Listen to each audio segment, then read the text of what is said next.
Hey, Deebthik, I'm doing well. How about you?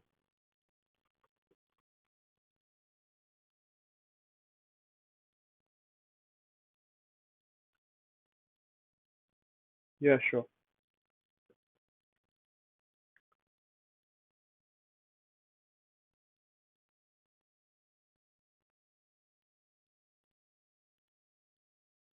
Sure. Yeah. Let me share my screen.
Thank you so much, Madesh, for that introduction. I'm glad to be here. Thanks for having me.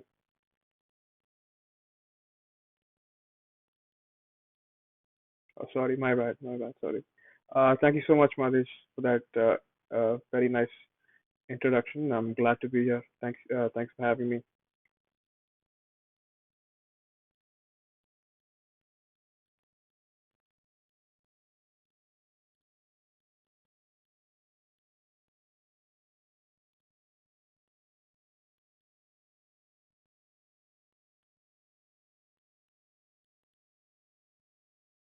Sure. Thanks, Deebthik.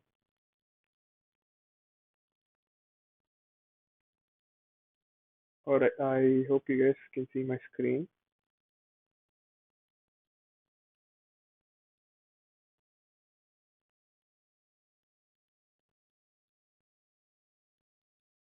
Okay.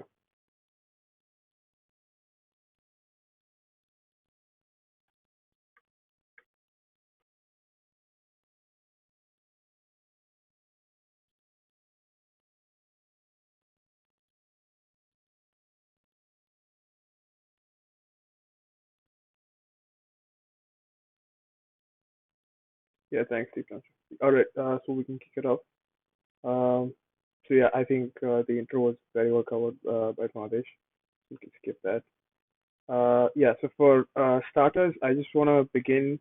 So I want to bog you down with a lot of information, and so I think it'll be nice if we start off with a quick video that will give an idea about cybersecurity. Let me just route my mic. Just a second.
Hey everyone, I hope you can hear me now.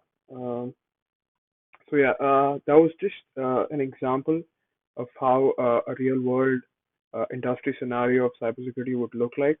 Starting from a breach and then going to how the industry's employees would defend it, and how it's basically the end-to-end flow uh, of how a practical episode of a cybersecurity hack and prevent and the prevention might happen. So just to give you an idea how it happens. So I guess we can get started on the topics now. So to kick it off, so I firstly wanted to start off with a little bit of basics about cybersecurity and different functions inside it and different teams that will be involved in a typical cybersecurity organization.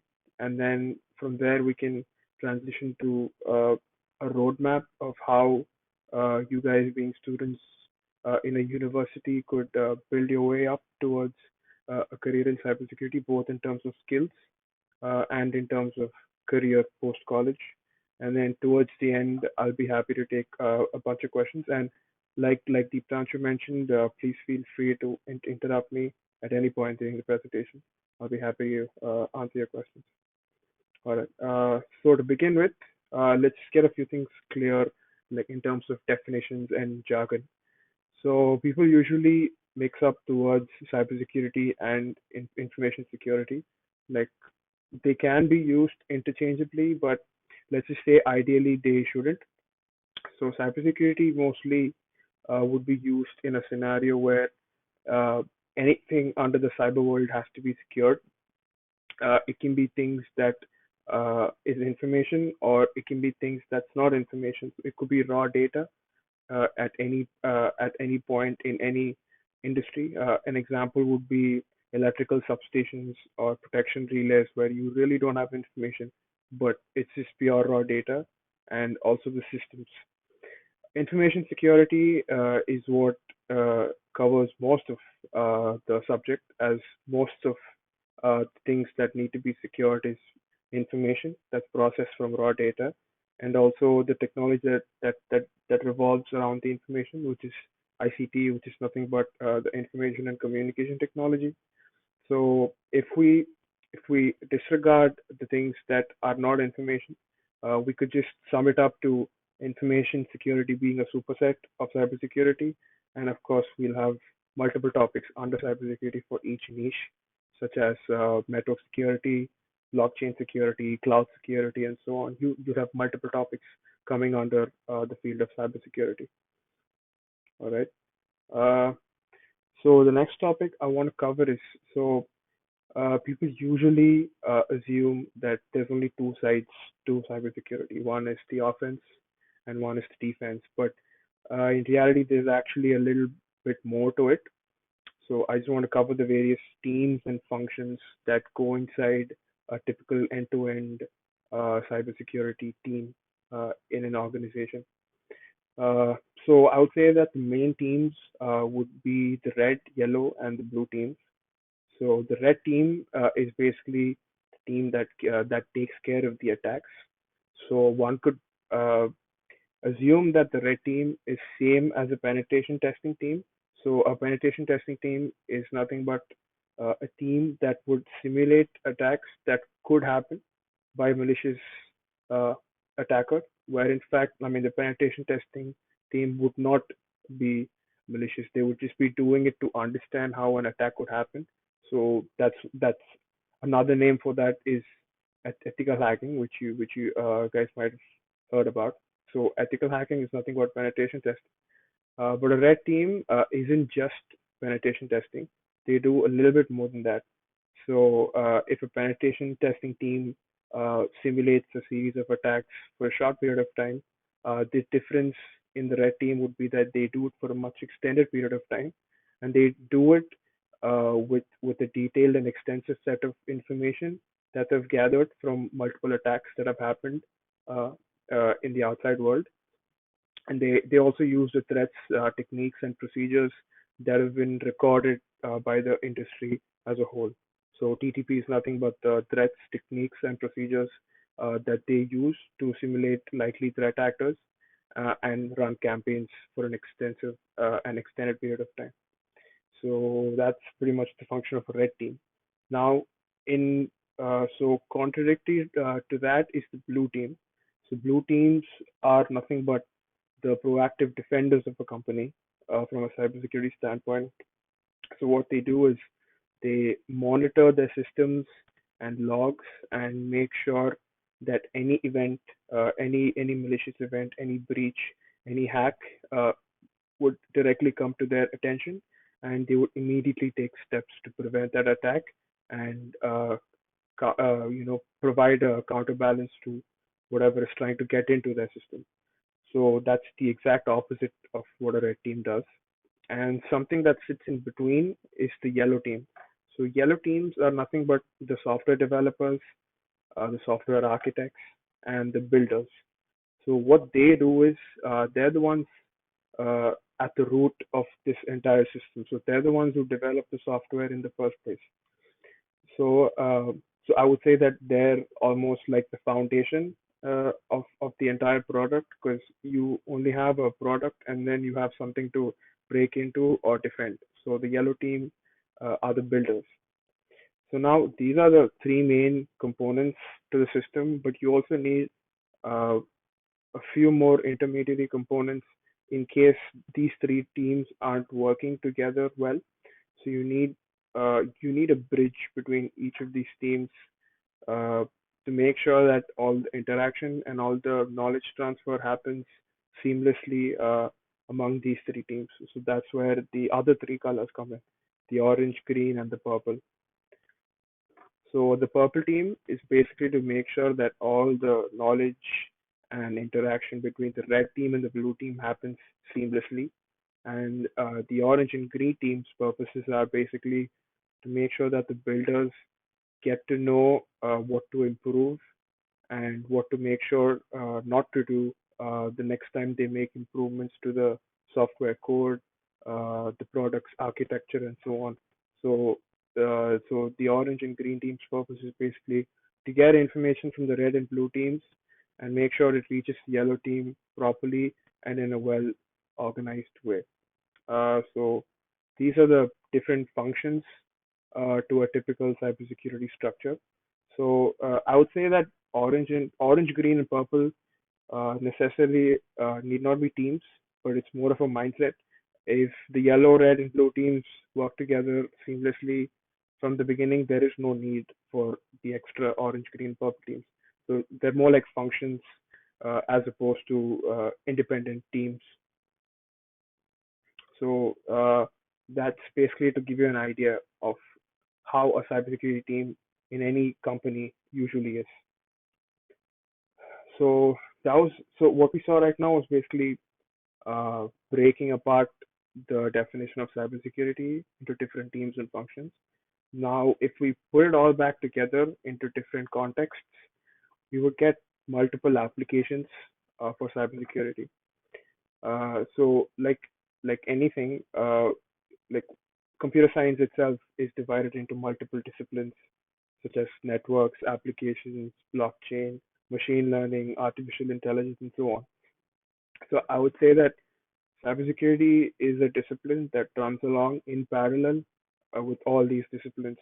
So it wouldn't come under this classification, but it would be something that's horizontally parallel with all of the disciplines because you need cybersecurity in whichever component of computer science that you work in. And I also want to make sure that you understand that security is not just hacking. There's much more to it than just hacking. Because hacking is a jargon that most beginners latch onto, and they think that cybersecurity is just hacking, but it's just not hacking. Hacking is, like, I would say, a very small component of cybersecurity. So various areas where this could be put into use is basically all the areas that come under computer science, like network and cloud in parallel with it. You have hardware security, securing FPGAs, microcontrollers, SoCs, and so on. You have blockchain security, and you also have just pure research where you really don't build anything and you don't write any code, but you just do research on novel methods of breaking into a system or coming up with a new algorithm in cryptography, coming up with a new encryption mechanism and so on. So it would just be pure research with a lot of mathematics. And you also have areas where you just need to focus on the management side and the process side of cybersecurity. Like you really don't need to get into the technical side, but you can just focus on management of a team or the process compliance, making sure that a specific product or a specific piece of code is compliant with certain standards and so on. And you also have a lot of up and coming areas in computer science and in tech, such as automotive technology, given our electrical cars, like such as Tesla and so on, and quantum computing.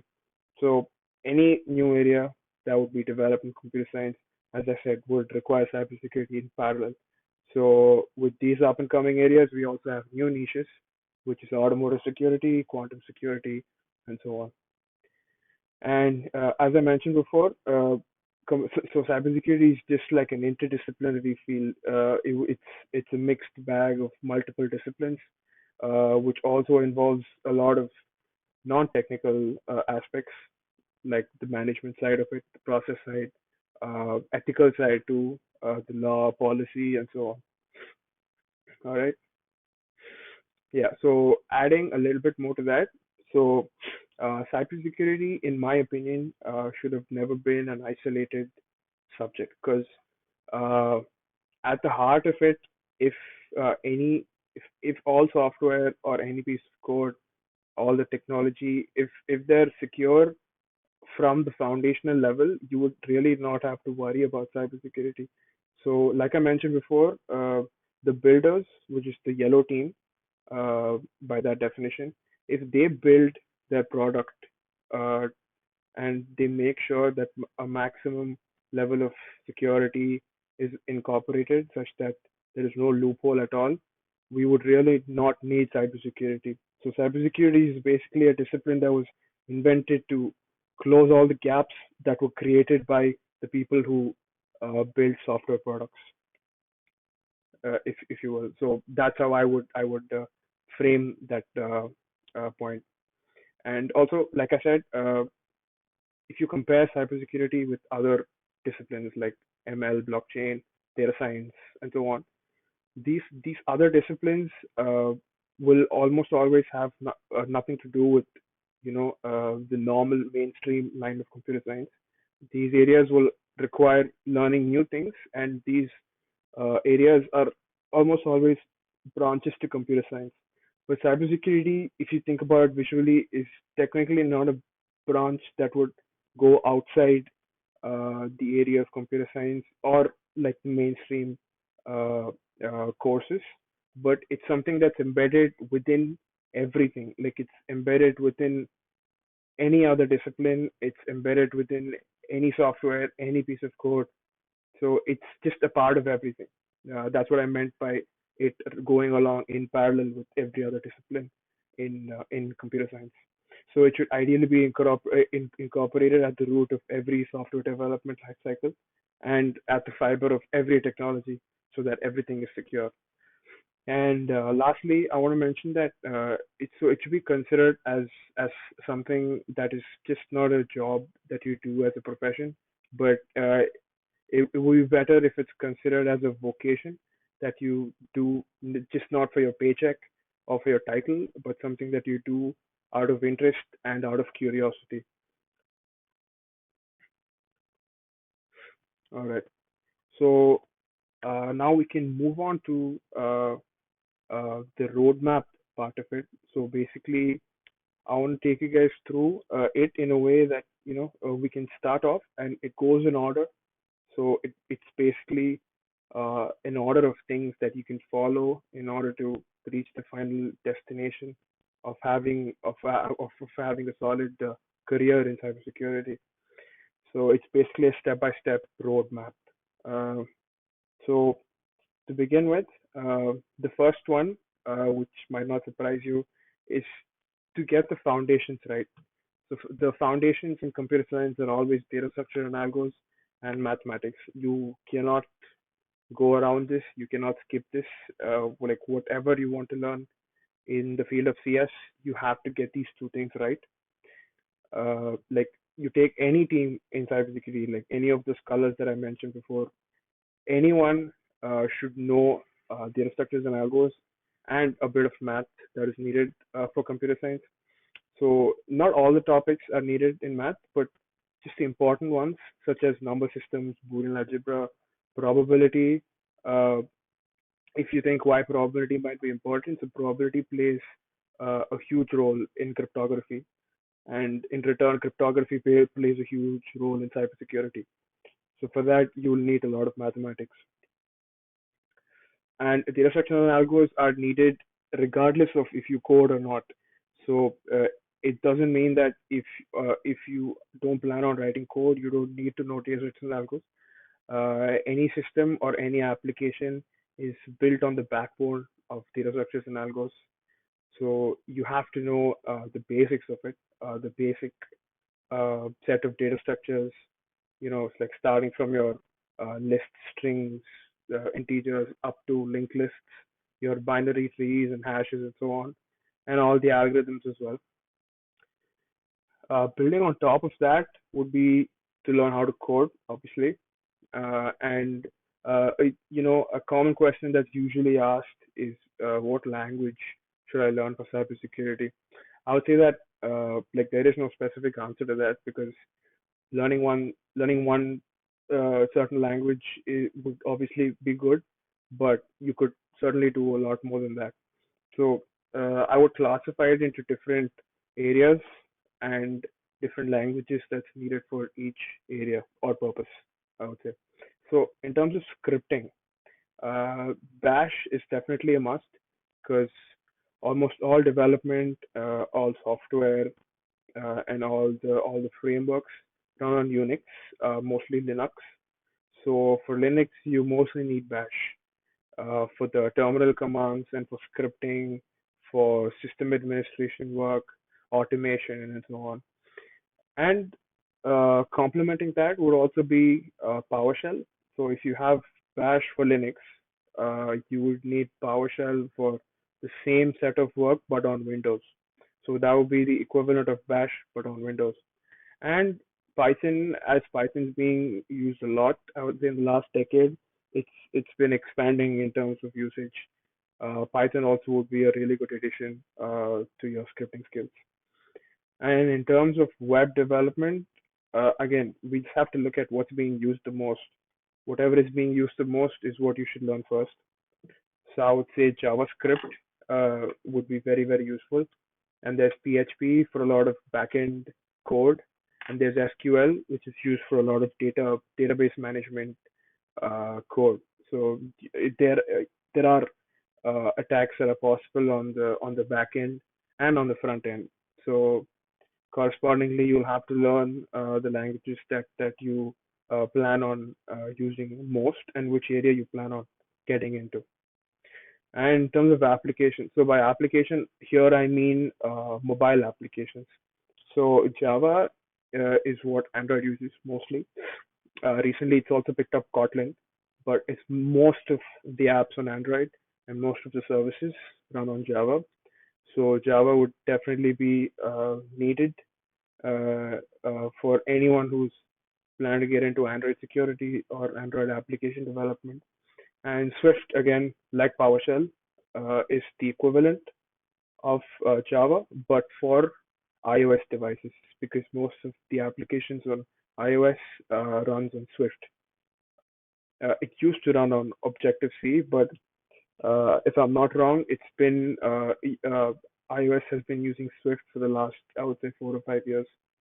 So knowing these two languages will definitely be helpful in debugging, finding code loopholes, and so on. And if we go to the lower level, which is the hardware, I would say learning assembly is definitely useful.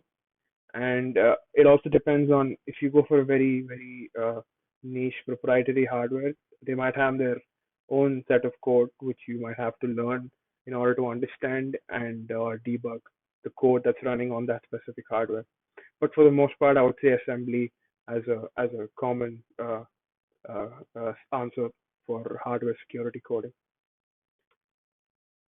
So after that, now that we have a good grip on coding and the basics of coding, which is data structures and algorithms and mathematics, we also have to make sure that we get a good hang of the systems and applications that the code runs on. So all code run on a certain system or on a certain piece of tech or in an application as a whole.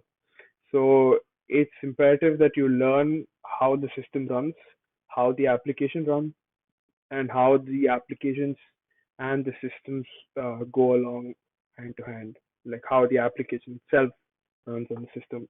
So it's essential to know the architecture of everything and the end-to-end flow of everything. So subjects that would cover this area is basically subjects like computer architecture, computer organization, database management, operating systems, and so on. So all these subjects would cover the points that I just mentioned. So knowing this is essential because even if you find a code loophole, you need to understand how the code is actually affecting the system that's running on.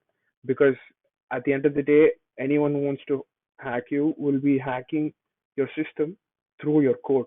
So code is just a conduit to the final destination, which is your system and the data that is in the system. And so if we have systems and application on the one hand, we would also need to know networks on the other hand, because when we talk about hacking or data in this day and age, it's 100% on the internet. So we'll have to know how things move from one place to another, how things move from one network to another. So it's essential that you know how the internet works, how networks work, how data is transmitted from one computer to another, from one network to another, how websites work, how how the DNS server works, how is it that when you type in a string on your browser, you're able to fetch a website. So it's essential to know how all this works, because only understanding this will help you when something goes wrong with it. Like when something goes wrong with a certain procedure, you'll have to know how that procedure works in the first place. So this is where network security comes in. I would say network security covers a significant portion of cybersecurity, because most of the breaches in today's world happen on the internet. So you have to know how that works in the first place. So you'll have to know, like if I have to mention a few specific topics, you'll have to know topics like firewalls, communication protocols, TCP/IP, for example, is a very important topic, and you'll have to know the end-to-end structure and flow of anything you learn inside networks. And also this, from what I've observed, like when I was in college, networks is usually subjects that is sort of ignored by most people. So most people tend to pick subjects like data science or operating systems over networks. I would say, I would assume it's mostly because of like fancy jargon like machine learning, which attracts people more. But like I mentioned before, it's very important that you get your foundations right before moving on to anything that works on top of that foundation. So anything would obviously work on top of systems and applications, the topic that we covered before, and also on networks. So it's essential that you know these two first, and then move on to anything a little bit more specialized. So the five topics that we covered till now were pretty much foundational level topics. So now, if we move on a little bit, we'll be going a little bit more towards topics that are specialized towards cybersecurity. Excuse me. So starting off with cryptography. So cryptography. So the reason that I've mentioned this topic first before the other ones that follow this topic is because most of the areas inside cybersecurity revolve around uh, keeping things secure and finding out ways to break into those secure things. So keeping things secure is basically what cryptography does. It's the art of code breaking and also the art of building secure code. So cryptography revolves around areas such as encryption and decryption, which is basically uh, so encryption is nothing but making sure that a piece of information is not available to people who are meant to see that information. So it's basically confidentiality, integrity, and authenticity. So confidentiality is nothing but making sure that so, like a certain set of data is only accessible to someone who is allowed to see it. No one else will be able to even see what that is, know the contents of the data, basically. Integrity is that the data, what is being sent from person A to person B. So integrity is making sure that the same data that person A is intending to send is the same data that's being received by person B. So it's basically that no one's tampering with the data in between the sending and the receiving. And authenticity is nothing but letting person B know that the message actually came from person A and not someone else. There is a chance that when person A sends a piece of information to person B, someone might tamper with it, give a false persona to that information, and then send that to person B, and the person B might be under the assumption that whatever he's getting is from person A. So authenticity is to let person B know that whatever information they're getting is actually from person A, which is usually done by concepts known as digital signatures, public key infrastructure, and so on. And ciphers and code breaking, like I mentioned, so basically encrypting an information with a certain key, and then using that same key to decipher that information. And code breaking is nothing but finding out a way to break that algorithm. So that's what people under the field of cryptanalysis do. So they find out ways to break ciphers. So which essentially means if someone is using a broken cipher, any other person might be able to break that cipher and decipher the data that they're not supposed to see. So that was about cryptography. Now, if we dive a little bit deeper into cybersecurity, you'll come across topics like penetration testing, incident response, data management protection, which is nothing but so people working in data management protection take care of data backups, and they make sure that the data is backed up in a regular period of time, and also in a well fashioned way. So that's what that topic would cover. It's a vast topic. Like there's a lot more to backing up data and having multiple backups and so on. And cybersecurity policies is basically something that would branch out to a little bit of non-technical topics. So it would cover topics like auditing, process management, compliance, and so on. So it's basically uh, any like any mechanism that we have in cybersecurity is regulated globally with a certain set of standards given by a certain set of organizations. Like ISO, for example, is one. NIST, for example, is another, and so on.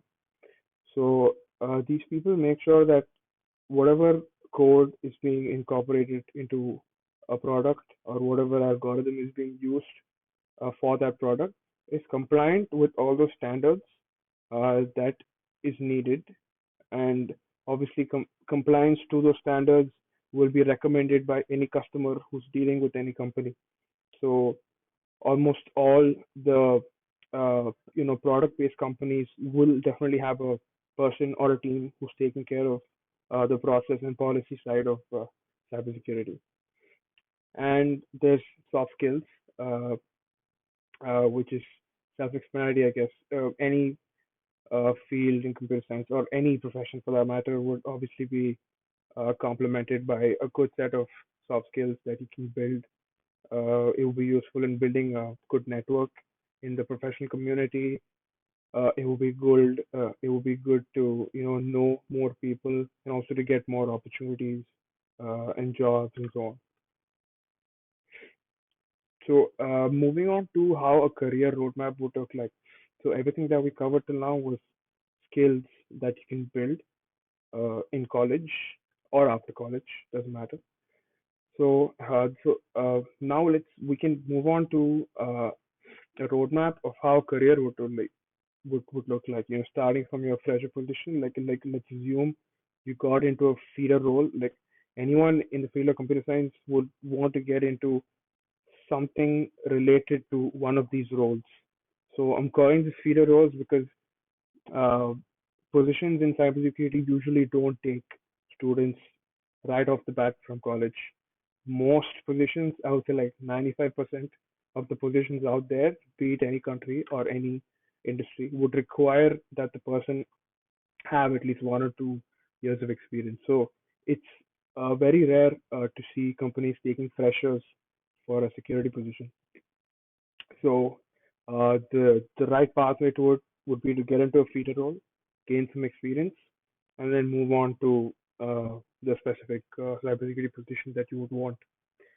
So feeder roles are nothing but your standard SDEs or software engineer or a network engineer, a network technician.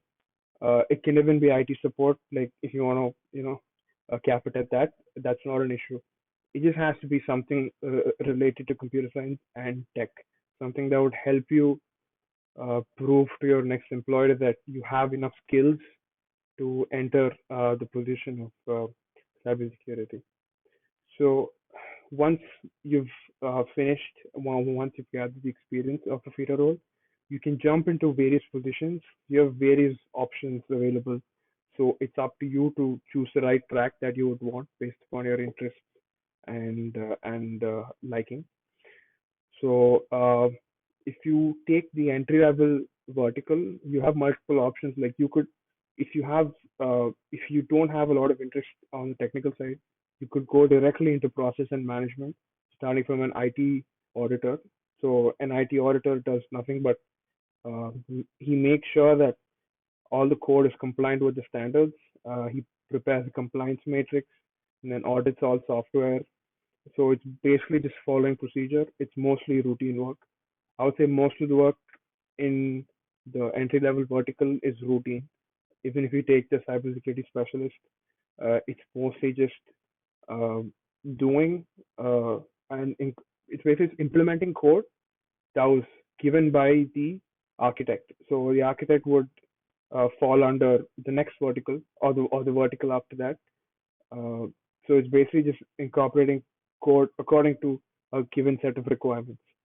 So most of the work is routine in your entry level usually. Like it won't involve a lot of decision making or a lot of creativity for that matter.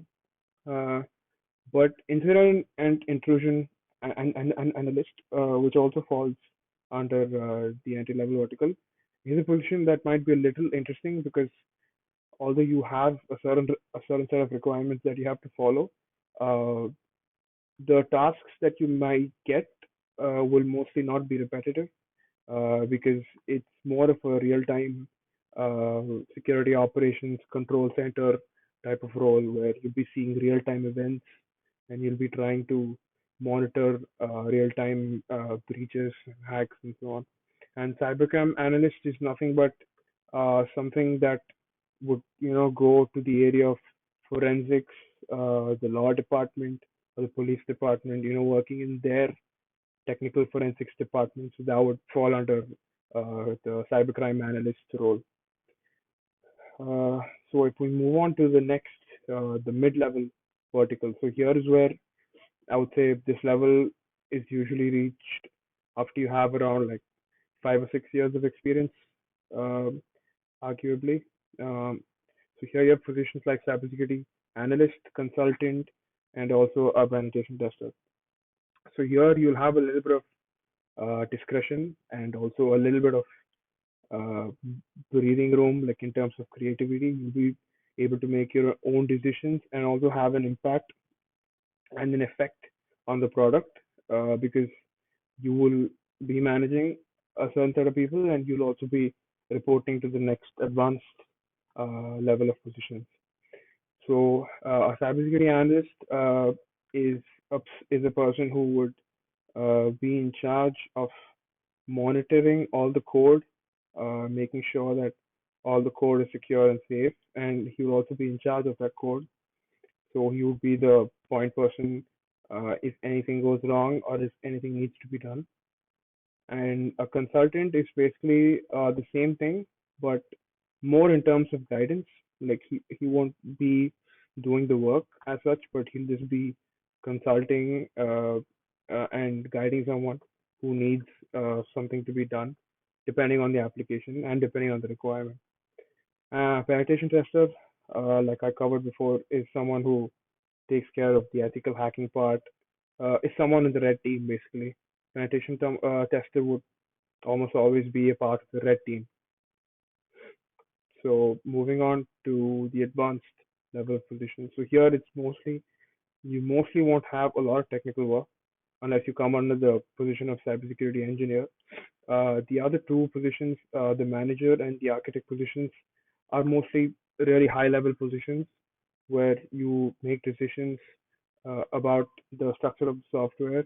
You get to change the design of the software, and also you have to uh, you'll have to make contributions to the security from scratch.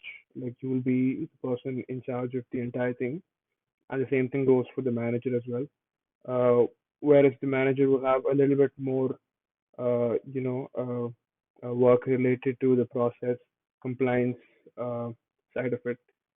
Cybersecurity engineer will still have some hands-on work to do with technical tasks, but will also be overlapped with some management work as well.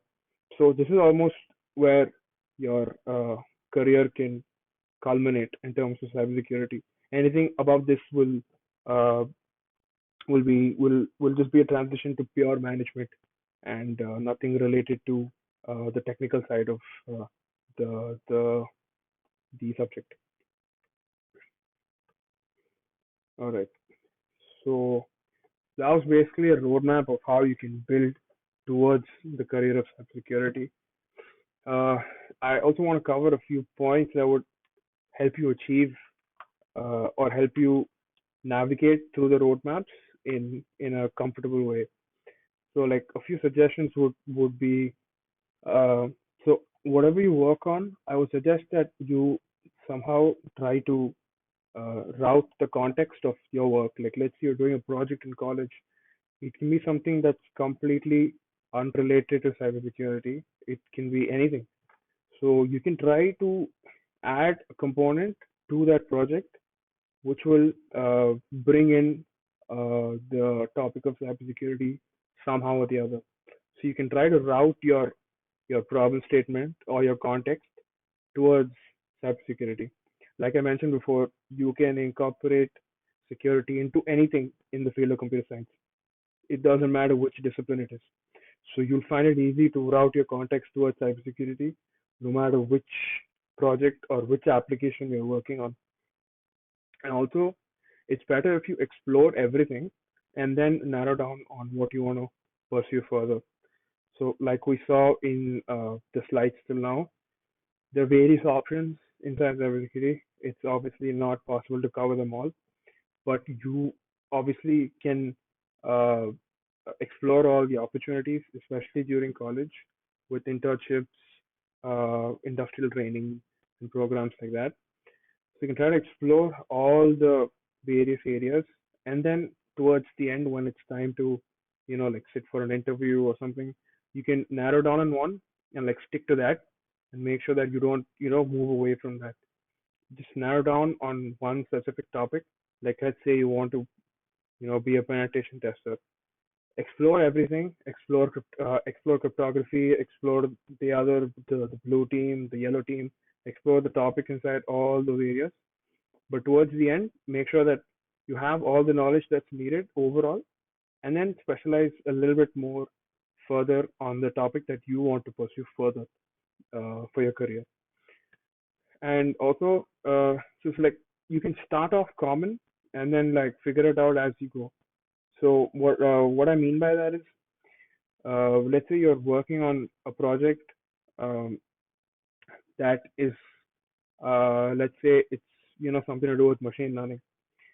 You can start generic and then you can figure it out like as you go. Like you can, so it's basically you can do it in a step by step way instead of directly going and landing on something that might be a little overwhelming for you. So it's better if you take it gradually and step by step. And apart from this, it's also really important that you build a solid network within a community of employees and professionals. Uh, as you might know, LinkedIn is probably the best way to do it. And you might also have clubs in your college, which is another really good way of doing it. But I would say LinkedIn is probably the best way, in my opinion. So building a solid network, attending webinars, attending lectures, being part of brainstorming sessions, being part of like I would say mainly webinars because there are like a plethora of webinars out there for cybersecurity. You have free webinars that you can join at any time, communities that you can join, people who are willing to take in other people for projects. There's the open source community where you can contribute to any project you want on GitHub. So all these things are definitely useful and will do nothing but help you. And also keeping yourself up to speed. So this is something that's common to computer science in general. It's not just cybersecurity because the pace at which technology is expanding and progressing is like is huge. So it's really essential that you keep yourself up to speed Otherwise, you just won't be able to cope with the rapid pace at which everything is progressing.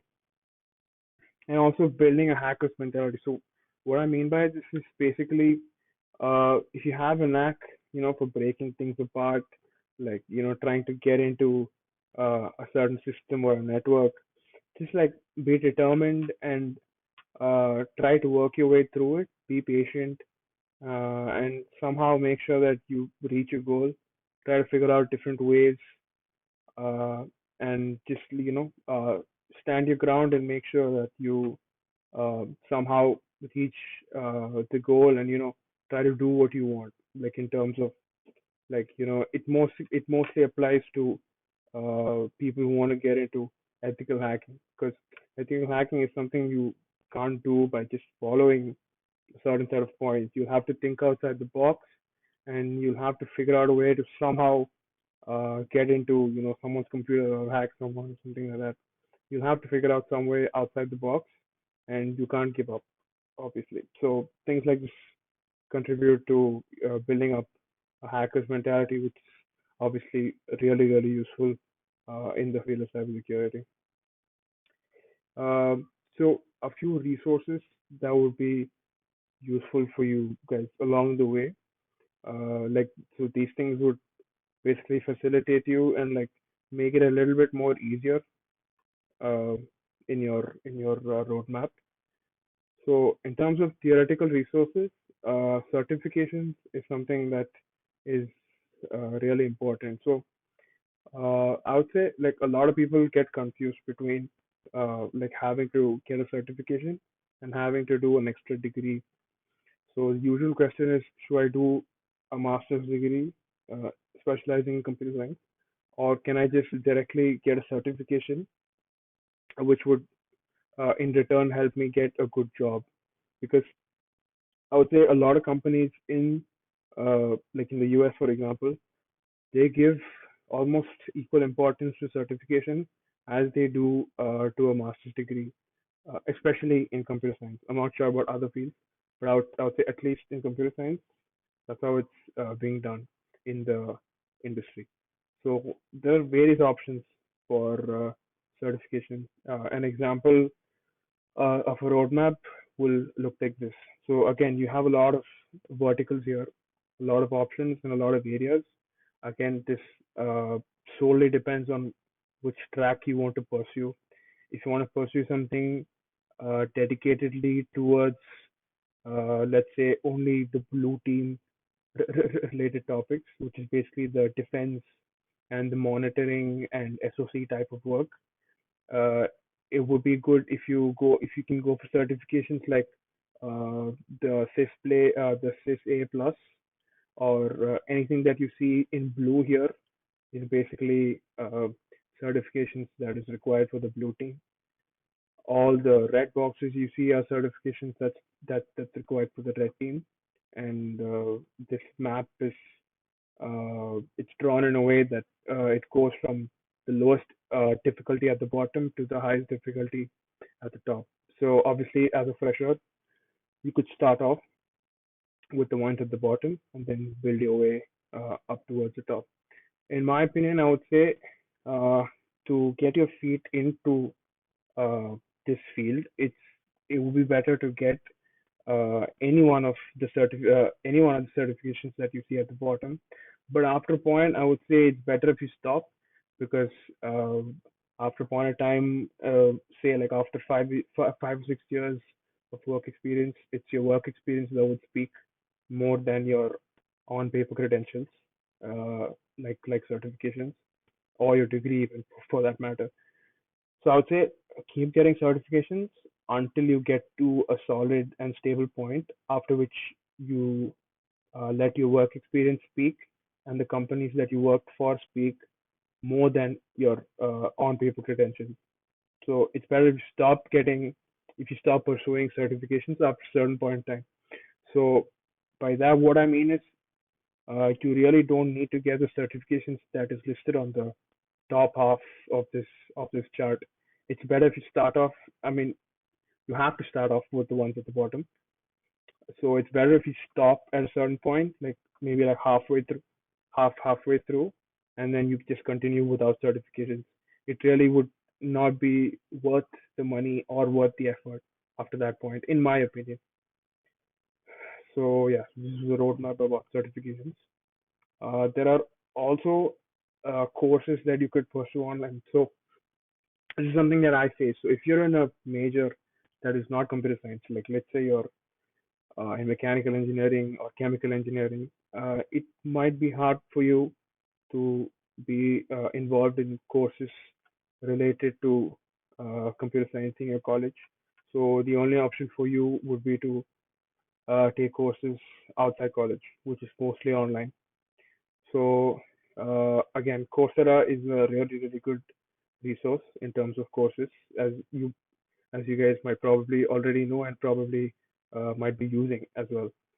So there are really good reputable courses from reputable colleges and professors. So the courses that I've listed here are just a few that I can think of off the top of my head that are really good for cybersecurity. So it would really be worth it if you could check this out and also complete them. And in terms of books, I would say books are wouldn't be very useful in this field at least because it's more of a practical field where you have to do something hands-on and also keep learning on a regular basis. So books are, I would say, usually books might be deemed obsolete in terms of cybersecurity. You can read them if you just want to get an idea or get inspired by the author who has done something. So in that sense, books might be useful. But in terms of imbibing the actual knowledge, maybe not that much in my opinion. And on the other hand, you also have practical resources where you can practice what you've learned theoretically, put it into use. So there's a really famous important thing in the field of infosec called capture the flag. So capture the flag is nothing but it's it's more of a contest or a competition that uses programming, reverse engineering, exploiting, and a lot of other techniques to steal a flag. So the flag is nothing but like a small string or a small number that you'll have to get and then submit, and then you'll be getting points. So this is a competition that's made for people to develop their skills by making them do something fun, which is basically like breaking into a system or trying to find loopholes in a piece of code or reverse engineering a piece of code or writing your own code in order to break into a system and then steal the flag and so on. So a couple of websites that are really useful, according to me, are Pawn College and Pico CTF. So these are good places for a beginner to get hands-on in gadgets like competitions. And you have really big advanced ones also, which will be really hard for a beginner. So it's better to start off and then build towards the tougher ones. And you also have blogs and podcasts that might be really useful because blogs and podcasts usually get updated on a regular basis.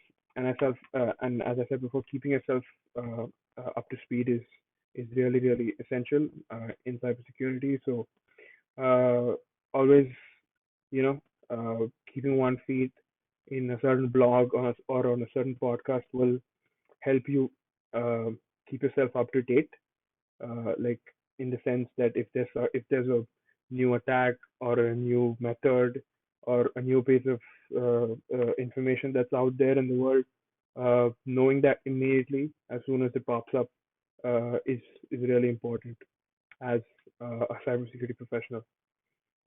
And also there's another so there's a framework called Metasploit, which some of you might heard of.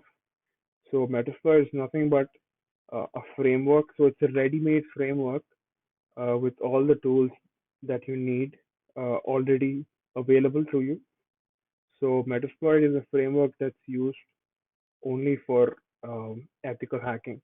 So it's basically a framework that's part of Kali Linux. So Kali Linux, like Ubuntu, is another OS which comes with all the tools, including Metasploit, already installed by default. So if you can download this operating system, install it on your laptop, and just experiment with the tools, just mess around with the Metasploit framework, go through the documentation, and try to run a few tools, and then see what happens. It'll be like immensely useful. And it's really okay if you don't understand how things work there.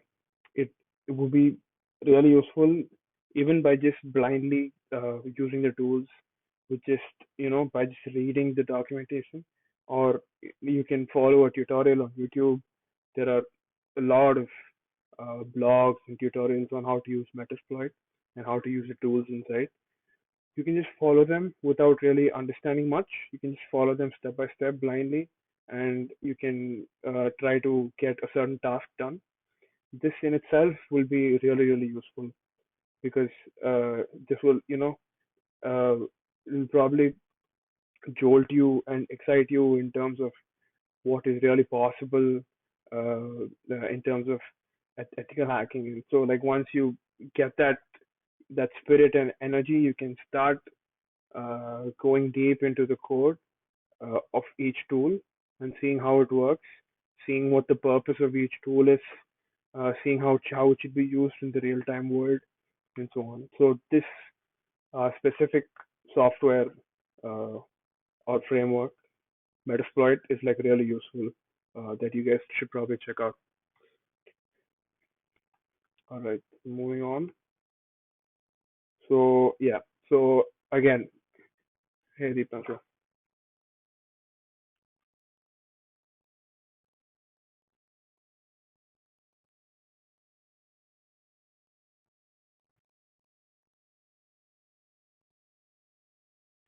I can take it now actually. Yeah, I wasn't able to see it on Google Meet since I have the slides open. Yeah, sure. Yeah.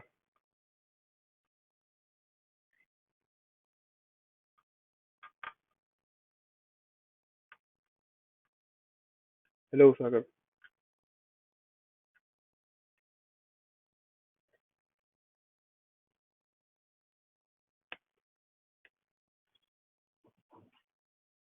Okay. Mm-hmm. No, so ethical hacking is basically a part of cybersecurity, like how I mentioned in the beginning, right? You have multiple subdivisions under cybersecurity. One of the subdivisions is ethical hacking. So it's something that would come inside the field of cybersecurity. So there's no difference as such. It's just a part of it. That's all. Yeah. Okay. Right. Okay.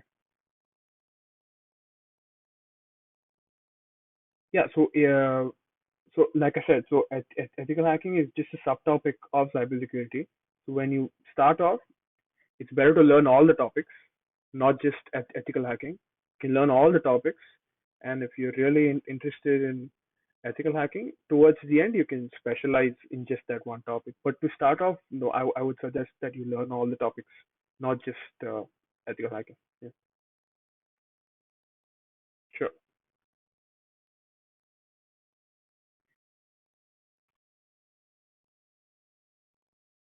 Okay, yeah, cool. Sure, sounds good. All right, so moving on. So I want to cover certain points that'll be really good from an academic perspective. Like, this is solely for a student in college. It doesn't matter which year you're in, but this would definitely be helpful. So a question that people usually get a dilemma on is if they should pursue a degree in cybersecurity or CS. And this is mostly this is like with respect to your next degree after bachelor's. So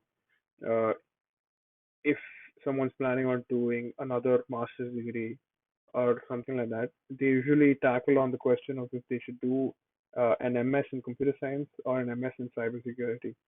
Now, in my opinion, I would suggest you do an MS in CS because, uh, uh, according to me, doing an MS in cybersecurity would be narrowing down your scope a lot, because it's really rare for someone to do an MS in cybersecurity. And incidentally, if he has a change of mind, if he wants to explore other areas, it's really hard for him to get a job in another discipline inside computer science unless he has a really good network, or a connection through which he's able to get the job. But if you do an MS in CS, you'll be covering a lot of topics that would definitely be useful to you, and also you'll have all the doors open to the other areas. So even if you have a change of mind, you can switch to another area very easily. And regardless of if it's CS or not CS, you'll always have an option to choose a certain specialization or a certain track, especially if we're talking about masters in the US or abroad, or even in India for that matter. You'll have an option to choose a certain track, and you can probably make sure that that track revolves around cybersecurity. So you'll end up doing an MS in computer science, but the courses that you might have taken might have all been related to cybersecurity, and at the same time, you would not have missed out on the other subjects. So this is why I would recommend an MS in CS. And more importantly, for someone who did not do computer science in their bachelor's, it's much more important that they do an MS in CS rather than an MS in cybersecurity, in my opinion. And for someone who did do a bachelor's in computer science and who, was, I would say, satisfied with all the courses that they've learned and felt that they covered all the topics needed, for them, it might be redundant to do another master's in computer science. So in that specific scenario, I would suggest that they do a master's in cybersecurity because it's time to specialize in something specific as opposed to learning all the subjects again, but in a little bit more advanced way. So that was the point of the degree post bachelor's, and also research internships. So usually, like for example, when I was in college, I had around 5 to 6 vacations where I had the opportunity to take up an internship. I'm guessing most of the colleges only have the requirement that they do one internship that's part of a certain course where it's graded and you need that to pass. But during all the other summer and winter breaks, it's up to you to take an internship or not. And obviously, taking an internship will only be useful. It'll add to your resume, and it'll make you, much more prepared for an interview, and also it'll help you get a job even more easier. So I would say it's always better to have a good balance between the number of industry internships you do and the number of research internships. So research internship, as you guys know, is nothing but doing a project under a certain professor. Can be from your college or from another college, depending on your interest. And an industry internship is nothing but doing an internship in a certain company, which is usually paid, or it can be unpaid also. So people usually pick one of these two. And from what I've seen, people usually take a research internships if they want to go for a master's directly without getting a job. And if someone's final goal is to get a job after college, they usually go for company internships because that would help them better in getting a job rather than going for masters. So if you're, sort of stuck in between and you haven't decided yet, it's always better that you do half of both.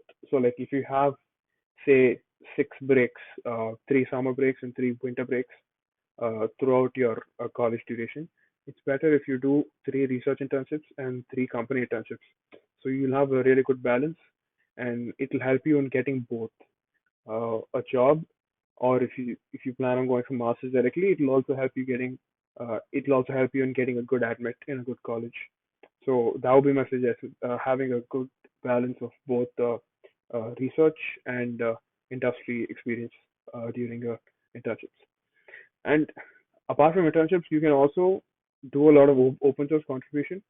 So most of the open source contribution would not really like uh, end in you getting a certificate or anything like that, but you do have certain events and certain uh, like I would say certain schemes where you do it as a proper student who's taking part in a solid organization, and you'll also end up getting a certificate. So this could also be counted as an internship depending on the requirements that you have in your college.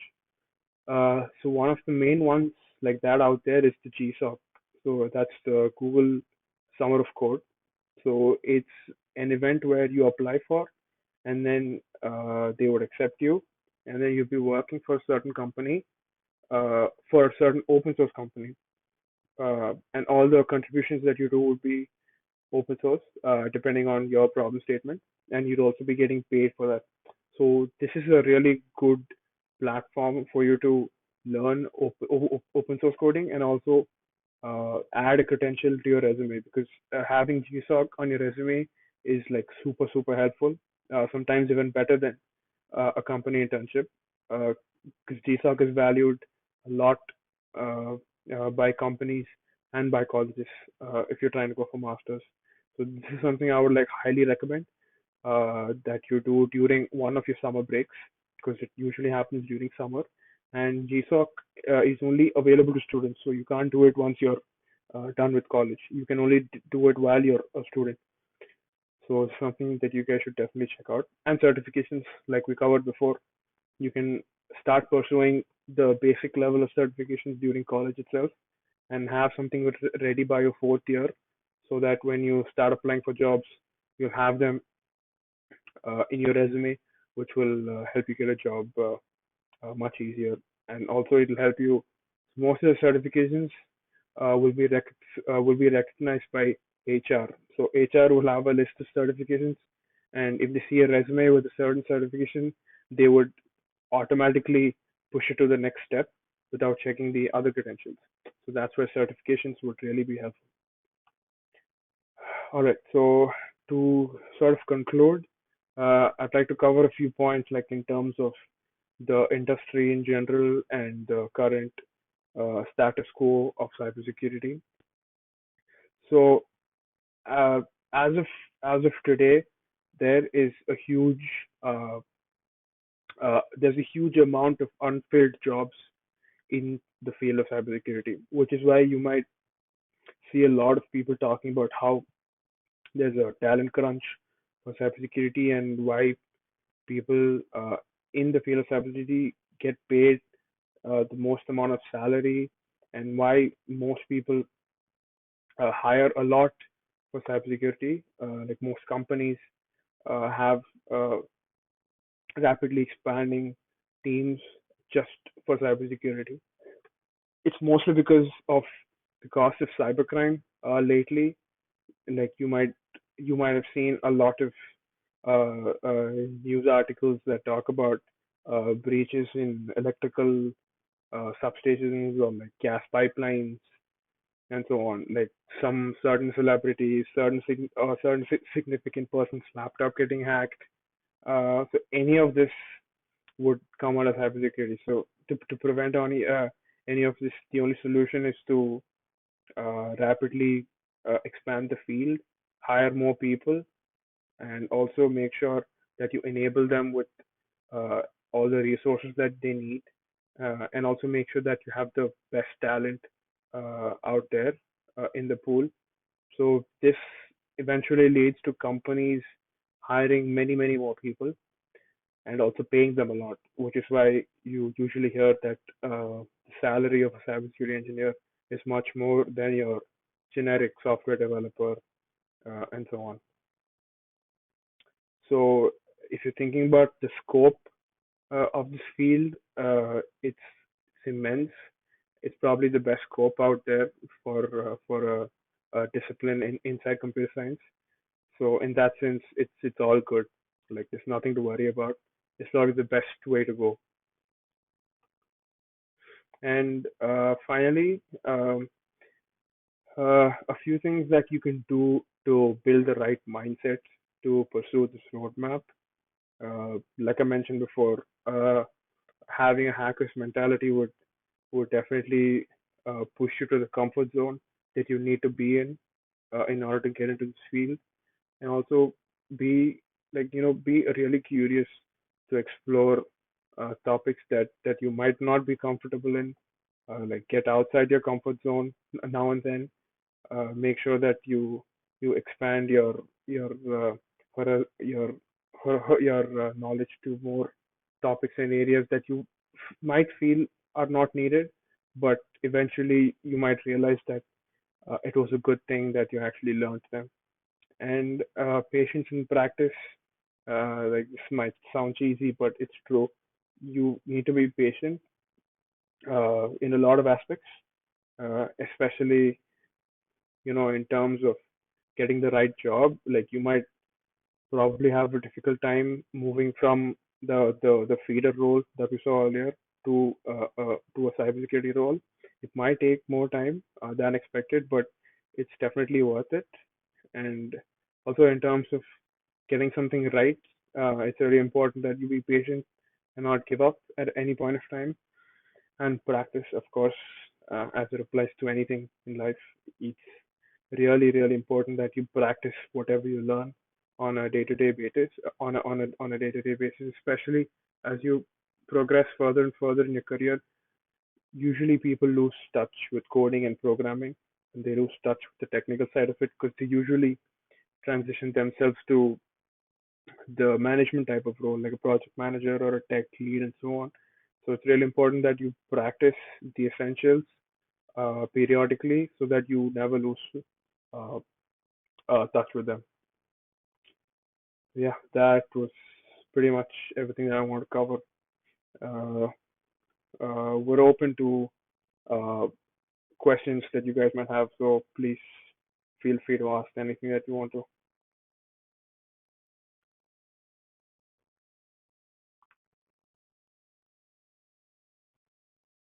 Thank you.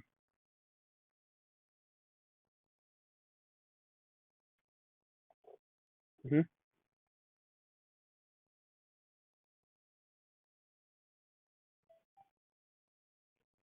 Uh, so I would say, in terms of scope, definitely penetration testing is much more than the other two. Crypto is mostly research oriented, so crypto is something that you would so you can't get a job in cryptography. Like there's no job that exists just for cryptography. Cryptography is something that mostly exists in the field of academics. So if you're like interested in becoming a researcher in a college, or if you're interested in getting a PhD, for example, uh, if those are the things that you want to pursue, cryptography does definitely has a lot of scope. But if you want to get into a profession, or if you want to become an employee of a company or go in that track, penetration testing would have the bigger scope.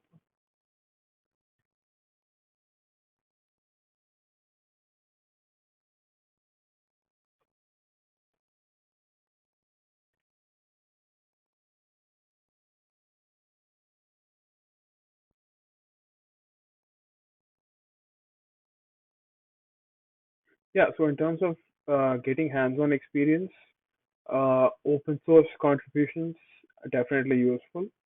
Uh, so you need not participate in an event or a competition like GSOC. You can do open source contribution just by yourself. Like there's no specific platform for that. You can pull any code from GitHub and contribute to it by sending a pull request.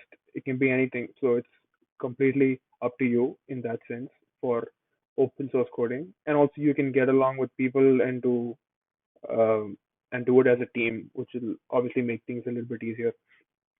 And also, you can do a lot of projects, and doing projects, in my opinion, is usually easier in college under a professor than doing it yourself after college.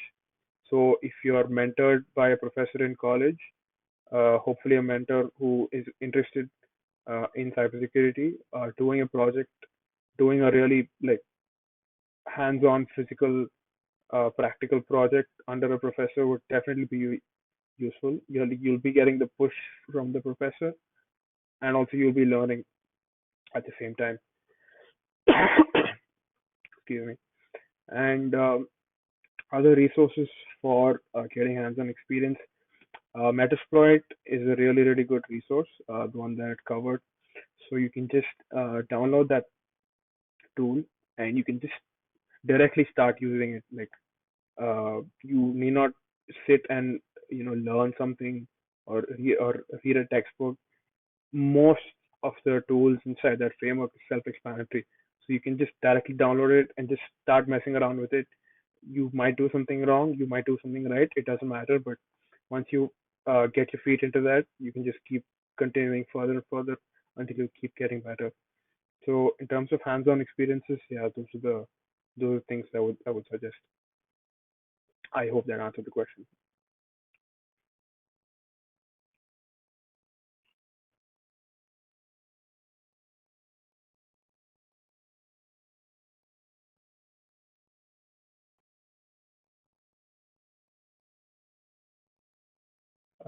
Yeah. So people, honestly, most of the people who go for an MS in computer science, especially abroad, uh, they do it partly for the credential. They do it partly for learning and also to get another degree, and they also do it partly for entering that country and getting a job in that country.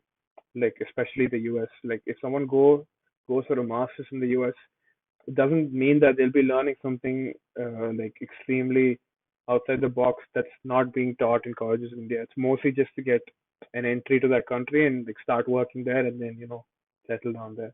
And so in terms of like should you do a master's?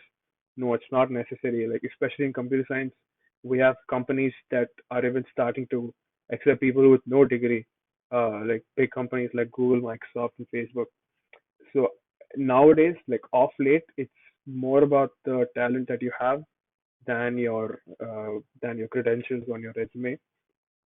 But if you want to go in like a mainstream way and have things easily available and opportunities that you can get easily, it's better if you do a master's, uh, because that'll only make things easier for you. It comes at a cost, obviously, but it'll just make things easier for you. So the easy way would be to do it. The hard way would be not to do it, like save the money that you spend on a master's, and instead of that, you can just build your skills by yourself and prove yourself in terms of work experience and things outside uh, the academic community. Like you can do a lot of things outside college that will still prove that you are really talented and you have skills that are required for a certain job. And to answer the other part of the question, yeah, most of the master's degree uh, will be hugely research oriented. So you'll mostly have a thesis towards the end of the master's degree where you'll have to do a solid research project. There are master's degrees that don't involve research, so they usually they're called degrees that don't require a thesis, degrees that usually only require a project towards the end. So there's another term for that. I'm not able to recollect that right now. But yeah, so those types of degrees are mostly they revolve around the actual practical industry topics.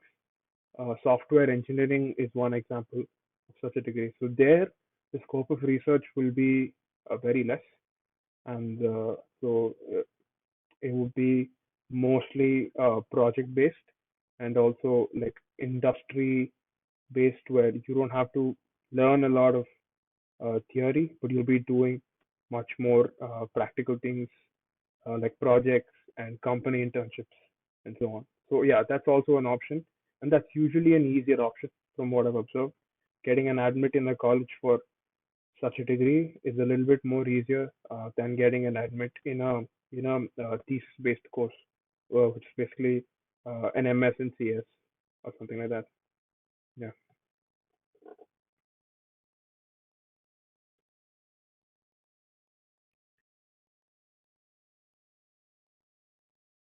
sure. Yep.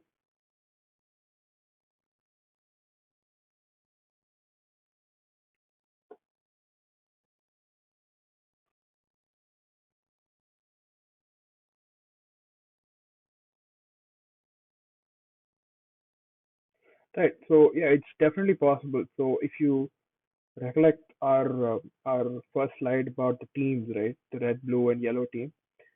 Being part of the yellow team will definitely need coding skills, but you can definitely be part of the blue or the red teams without much knowledge about coding. Like you definitely need to know a little bit, like the basics, because you can't escape that part.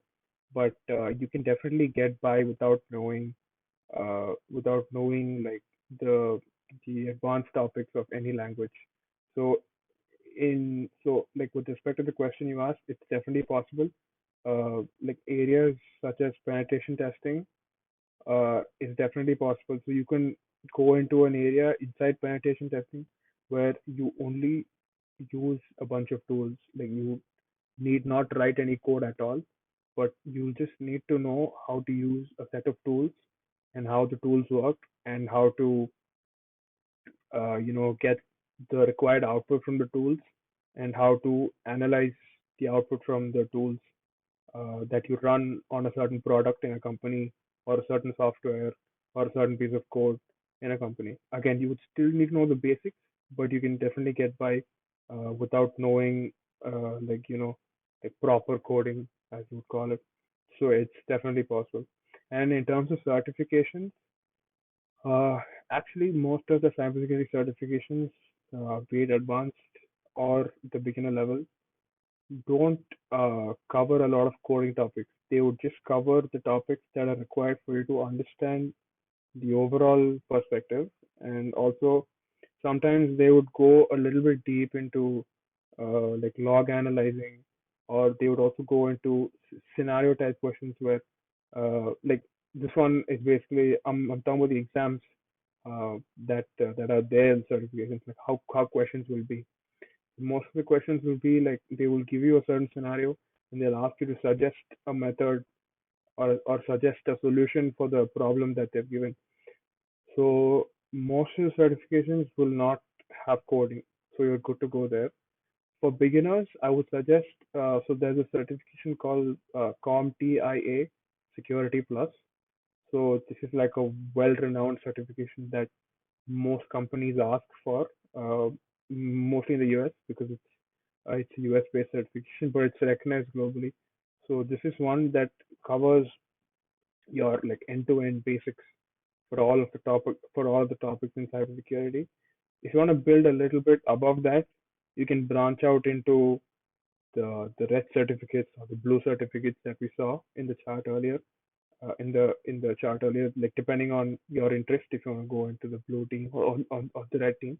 But in your case, I would say start off with this one certificate. It'll definitely be useful for you to go to the next step. Yeah,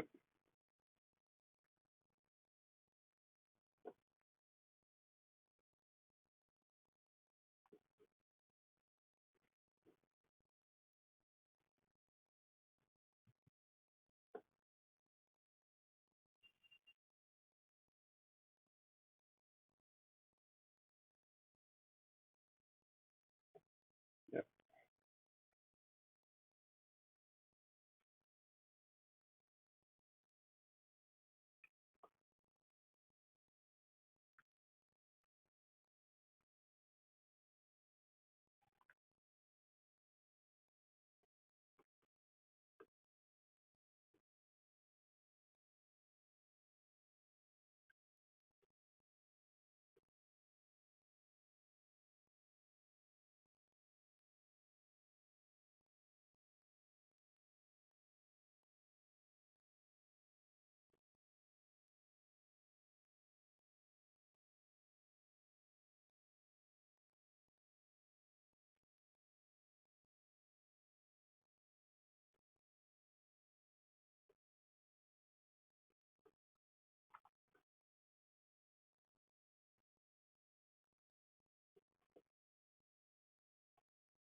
Thank you so much, guys. Thanks for having me, and happy New Year, and stay safe, and all the best for the rest of your college and everything after that.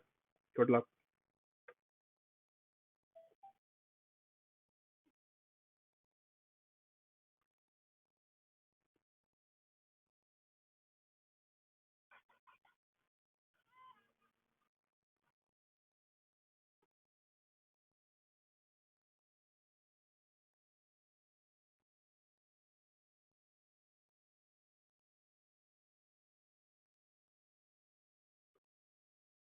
Thanks, guys. Bye bye.